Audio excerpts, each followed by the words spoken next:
Have you ever been so broke that you looked at a $2 bottle of water and thought, is this a luxury investment or a basic need? Trust me, when your bank account hits zero, the world suddenly gets very, very quiet. Oh, I know that silence. It's deafening. It's the sound of your day one friends suddenly forgetting how to text back. It's like you've caught a contagious disease called poverty, and everyone is practicing extreme social distancing. Exactly. We spend our lives chasing the likes, the expensive brunches, and the clout. But financial rock bottom, that's the ultimate BS detector. It's the most brutal yet honest filter of human nature. When you're winning, the world is a non-stop party. When you're losing, you realize most people were just there for the open bar. It's funny, isn't it? We treat our savings accounts like a rainy day fund, but we forget that life doesn't just rain sometimes, it throws a whole Category 5 hurricane at your front door. Savings aren't just about living a boring life, they are about keeping your dignity when life decides to flip the script on you. Most people are just one missed paycheck away from a total identity crisis. When you have no cash, you have no choice. And when you have no choice, you're basically a puppet for anyone with a dollar. You end up bowing down to people you don't even respect just to keep the lights on. Is that really the American dream we're talking about? Probably more like the American nightmare. Think about it. Why is it that when you're at your weakest, the vultures start circling? When you have money, everyone's a saint. When you're down, even the neighbor's cat looks at you with judgment. Money doesn't buy happiness, sure, but it definitely buys a get-out-of-disrespect-free card. Let's get real for a second. The scariest moment isn't death. It's that free-fall feeling in your stomach when you realize your phone, the one that used to buzz every 5 seconds, hasn't made a sound in 3 days. You're in the void, and the void is where you meet your true self, the raw, unedited, hungry version of you. I call that the grand detox, because only when you lose all the shiny, fake stuff do you find the things that no one can take away. Your grit, your resilience, your I will survive this on ramen and spite attitude. Glory is easy when the wind is at your back. Character is built when you're swimming against a tsunami. Welcome to the hidden self. Today, we're not talking about get-rich-quick schemes. We're talking about building the ultimate shield for your soul. Because being broke is a temporary state, but being a victim, that's a mindset we're gonna kill today. Let's talk about the biggest mistake people make at the top. They think the money faucet never turns off. They spend like there's no Monday. They buy luxury items that go out of style before the credit card statement even arrives, just to impress strangers who wouldn't even show up to their funeral. It's the clout trap. They don't realize that accumulation isn't being a cheapskate. It's about buying your freedom. Every dollar you save isn't just a piece of paper. It's a brick in the fortress protecting your family from the storm. If you don't have a survival fund, you're basically tightrope walking between skyscrapers without a net. One gust of wind from the economy, one layoff, one medical bill, and it's game over. So, are you a master of your money or just a very well-dressed slave to your lifestyle? Because the price of looking cool today might be the sheer humiliation of tomorrow. Let's dive into how we stop the bleeding and start building that fortress. All right, let's perform some surgery. If you're at rock bottom, the first thing you need to do isn't manifesting more money, it's stopping the internal bleeding. In the trading world, we call this a stop loss. In real life, it's called killing your ego before it kills you. Most people would rather go bankrupt than look poor. They're still paying for that $100 a month gym membership they never use, or keeping that leased BMW just so the neighbors don't whisper. Newsflash, the neighbors don't care about you. They're too busy worrying about their own credit card debt. Exactly. Step 1, cut the BS. If your bank account is a crime scene, you need to go into war mode. Cancel the premium streaming, trade the steak for beans, and if you have to, move into a smaller apartment. It's not suffering, it's a strategic retreat. You're not losing, you're reloading. And let's talk about the debt ghosting. This is the funniest, most tragic thing people do. They stop opening the mail, they block the bank's number, and they pray the debt just evaporates. Guess what? Debt doesn't have an expiration date. It has interest, and interest is a monster that grows while you sleep. Debt is like a toxic ex-partner. You can't just ignore them and hope they go away. You have to face them. Write down every single cent you owe. Call the creditors. Be ruthlessly honest. Tell them, look, I'm in a hole, but I'm trying to climb out. Here's a plan. You'd be surprised how much respect you get for actually being a man or a woman of your word. Trust is the only currency you have left when your wallet is empty. Speaking of trust, let's talk about hustle pride. I see people all the time who say they're destined for greatness, but they refuse to work a delivery job or wait tables because it's beneath them. Seriously? You know what's actually beneath you? Being 35 and asking your parents for rent money. Preach! There is zero shame in any honest work. If you're a CEO on Monday and an Uber driver on Tuesday to save your family, you're a goddamn hero in my book. The only thing that's shameful is laziness disguised as standards. Throw your ego in the trash. You can go pick it up later when you're a millionaire. Right now, we need cash flow. But cash flow alone won't save you if your brain is still running on old software. This is the part where you upgrade your weaponry. While everyone else is scrolling through brain rot TikToks, you need to be studying like your life depends on it, because it actually does. Knowledge is free, but discipline is the rarest thing on earth. You need to pick a niche. Don't just learn about business, that's too vague. Learn how to sell, learn a high-value technical skill, or learn how to manage cash flow like a hawk. Spend 4 hours a day becoming a specialist in something people are forced to pay for. And while you're upgrading your brain, you need to prune your social garden.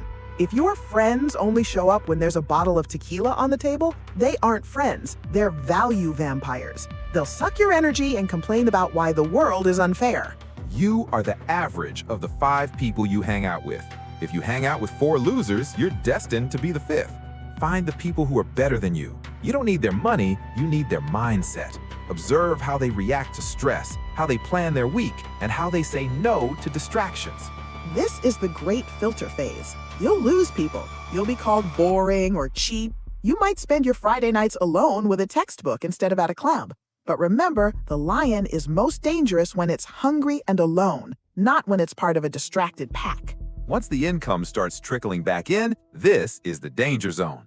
Most people celebrate their first $5,000 by buying a new iPhone. Don't be that person. That $5,000 is your revenge capital. It's the seed for your future empire. You live below your means, way below, until that seed grows into a forest. It's about the 50-50 rule of the comeback. 50% of everything you make goes into the fortress. The other 50% is for survival. You don't deserve a treat yet. You deserve a future where you never have to feel this helpless again. That's the real prize. Let's get dark for a second, because life isn't all motivational quotes and coffee at sunrise. The most terrifying moment of being broke isn't looking at your own empty plate.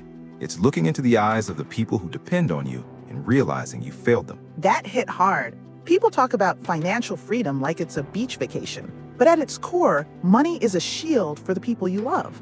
When you don't have a safety net, you're not just risking your own comfort, you're gambling with your family's dignity. Imagine this. You're standing in a hospital hallway. Your parents or your spouse are behind those double doors. The doctor comes out with a bill or a treatment plan that costs 50 grand, and your hand starts shaking. Not because of the diagnosis, but because you know your bank account is a graveyard of bad decisions. That's the poverty tremble. It's the ultimate humiliation. Or think about your kid's birthday. They're asking for a simple toy, something all their friends have, and you have to do that mental math at the checkout counter, praying the card doesn't decline over 20 bucks. You see that flicker of disappointment in their eyes, and it cuts deeper than any debt collector's threat. It's those overdue utility bills sitting on the kitchen counter like a ticking bomb. Your partner looks at you, and they don't say anything, but the silence is screaming. Why didn't we prepare for this? Every luxury dinner you had 3 years ago, every pair of overpriced sneakers you bought to look cool, they all turn into invisible slaps across your face in those moments of crisis. We need to stop romanticizing the YOLO lifestyle. You only live once shouldn't mean you only prepare for today.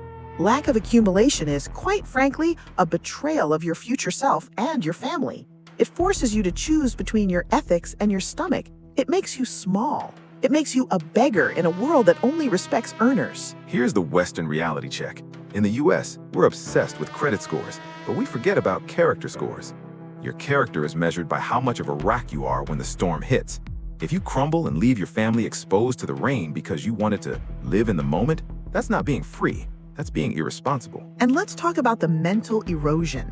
When you're constantly stressed about the next $100, your brain actually shrinks. Your IQ drops. You lose the ability to think long-term because you're trapped in survival brain. You're just a hamster on a wheel running faster and faster just to stay in the same place of misery. Poverty isn't just a financial state. It's a cognitive disease. It makes you short-tempered, it ruins marriages, and it teaches your children that life is something to be feared rather than conquered. You become a slave to the now because you have no later. So how do we fix the legacy? You have to visualize that pain every time you're about to blow money on something stupid. Think about the hospital hallway. Think about the silent disappointment in your partner's eyes. Use that fear as fuel. Discipline is just choosing between what you want now and what you and your family need most. Your revenge capital we talked about in part 2? This is why it exists. It's not for a Lambo. It's so your mom never has to worry about her medication. It's so your kids can go to a school where they don't have to feel less than. It's so you can look in the mirror and know that no matter what the economy does, your house is built on a rock, not on sand. Real success isn't measured by the logo on your shirt. It's measured by the peace in your home. It's the ability to sleep through a recession because you know your fortress is stocked. Money is just stored energy, and right now you need to store enough energy to protect your tribe. Don't let your current rock bottom be a permanent residence. Let it be the foundation. The scars you're getting right now, they aren't signs of weakness, they're medals of honor. You're learning the hard way so your children don't have to. That's the ultimate act of love. Let's move to the final phase. How do we take this pain, this new discipline, and turn it into a comeback story that people will tell for generations? Because the world loves a winner, but it worships a survivor who became a king. We've been through the valley of shadow, the hospital hallways, and the broken egos. Now, let's talk about the comeback. Because the best revenge isn't a social media post. It's a massive, undeniable success that leaves your haters confused. I love that. Success is the best revenge. But before we reveal the blueprint for your empire, do me a favor. If this reality check is hitting you where it hurts, but giving you hope, hit that subscribe button and turn on the notifications. We're building a tribe of survivors who refuse to be victims. Are you in? Drop a "I am a survivor" in the comments right now to lock in your commitment. Seriously, do it. Your comment is a digital contract with yourself. Now, step 4 of the recovery, scaling. Once you've built your fortress and your survival fund is locked, you stop playing defense and start playing offense.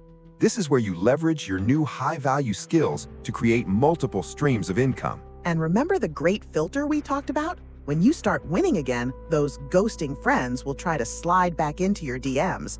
They'll say, "I always knew you'd make it," or "We should grab a drink." Here's a tip. Let them stay in the past. Your new life costs your old environment.